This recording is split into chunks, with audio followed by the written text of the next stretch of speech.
Tahimik lang po mga bata. Tahimik po sila. Lumipas ang mga buwan. Isang araw, umiwas si Karen at hindi nakita ang kanyang ina. Tinignas lang niya. Okay, anong pangalan ng bata? Karen. Pangalan ng bata? Karen.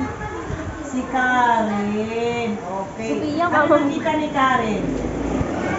Sapatos. Anong kulay? Ula yun. Bula.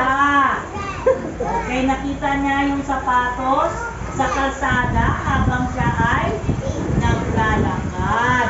Tapos, inuwi ni Karen ang sapatos at pinakita sa kanyang nanay. Anong sabi ng nanay? Karen, hindi sa'yo yan.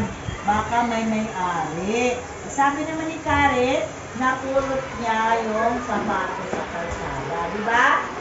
Okay. Ano kaya nangyayari dun sa sapatos? At sinabihan si Karen ng kanyang nanay na huwag isuot ang pulang sapatos. Okay, ha? Pinagbilinan siya ng nanay niya, ha? Na huwag isuot ang pulang sapatos. Okay, ano kaya nangyayari kasunod? Paligid.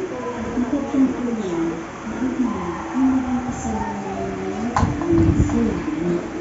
Kinabukasan, habang papunta siya sa libing ng kanyang ina, isinuot niya ang pulang sapatos. Ang mga dumating sa libing ay hindi Ay, maalis ang namatay yung tingin kanyang sa sapatos nanay. ni Karen. Karen.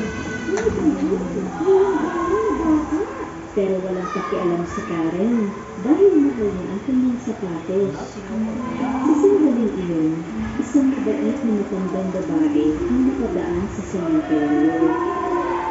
Nalaman niya na naumila na ang batang babae, kaya